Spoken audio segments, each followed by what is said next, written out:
નીકળ આલામ ઘરની બહાર નીકળ અને આ તારો થેલો પકડ. મને માફ કરી દો. અરે કેટલી વાર માફ કરવાના હોય? માફ કરવાની કઈક રીત હોય, માફી માંગવાની કઈક રીત હોય.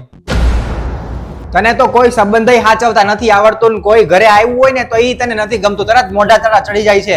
મારા મમ્મી ને મમ્મી નથી સમજતી, બેન ને બેન જેમ નથી રાખતી, કોઈ વસ્તુ કાંઈ રાખવું જ નથી.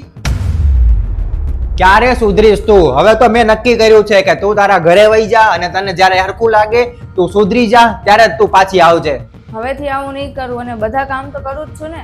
અરે કામ તું ઓછા કરે છો ને, તારી જીભ વધારે હાલે છે. હું જોઉં જ છું ને બધું ને સાંભળું છું. હજી થોડા દિવસ પહેલાની વાત છે, તને ખાલી મમ્મીએ એમ જ કીધું હતું કે ચા બની છે કે નથી બની. એમાં તે એને કેટલું બધું કીધું હતું. મનીષા ચા બની ગઈ? મારે 10 હાથ નથી, એક જ હાથ છે અને વાર લાગશે ને તમારે પીવી હોય ને અત્યારે ને અત્યારે તો હાથે બનાવીને પી લ્યો, નતર પછી બહાર જઈને પી આવો.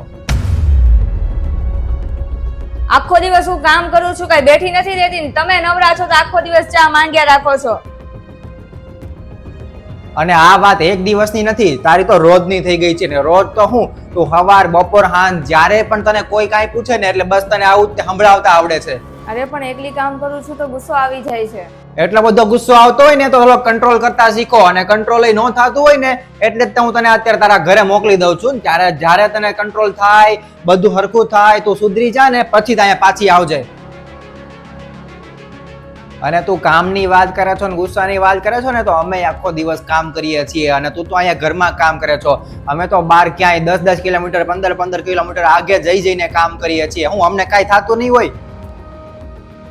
અને અમે તો 12 કલાકની નોકરી કરીને સાંજે ઘરે આવીએ છીએ અને છતાંય તમને કોઈ દિવસ એવું નથી થવા દીધું કે અમે કોઈ દિવસ ગુસ્સો કર્યો હોય તારી ઉપર કે અહીંયા ઘરમાં કોઈ ઉપર, ભાઈ બહેન ઉપર કે મમ્મી ઉપર કે પછી તારા કોઈ રિલેટિવ આવ્યા હોય ને તારા મમ્મી પપ્પા કે કોઈ ઉપર, તો કોઈ ઉપર એક શબ્દ મેં નથી બોલી કીધું. અને કોઈ પરિવાર તો છોડો પણ મેં તારી ઉપર કોઈ દિવસ ગુસ્સો નથી કર્યો.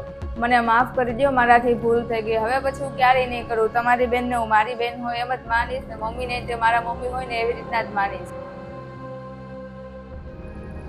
કોઈ દિવસ કોઈ ભૂલ નહીં કરું અને એક વહુ તરીકેની બધી ફરજ હું નિભાવીશ. મારે કાંઈ સાંભળવું નથી કામ વિશે કે કોઈ વિશે. મારે ખાલી એટલું જ જોઈએ છે, તારે ઘરમાં કદાચ કામ કરવું હોય તોય ઠીક, ન કરવું હોય તોય ઠીક. ન કરવું હોય તો મને ના પાડી દેજે, આપણે કામવાળા રાખી લેવું, પણ પરિવારમાં કોઈ હારે કાંઈ ગેરવ્યવહાર ન જોવે મારે. અને મેં તારા મમ્મી પપ્પાને ફોન કરી દીધો છે, એ તારી રાહ જોતા જશે ન્યા, એટલે તું અહીંથી નીકળ અત્યારે. મને માફ કરી દો, હવે પછી આવી ભૂલ ક્યારેય નહીં થાય. ના પાડી ને. અરે હવે ભૂલ થશે ને તો હું મારી જાતે જ તે વહી જઈશ. છેલ્લી વાર હું તને માફી આપું છું. આજ પછી હવે કદાચ ક્યારેય ભૂલ થશે ને તો હું આ વસ્તુની રાહ નહીં જોઉં ને આ વસ્તુ તને હું કેવાય ઊભો નહીં રહું. અને વહી જા થેલો લઈને અંદર.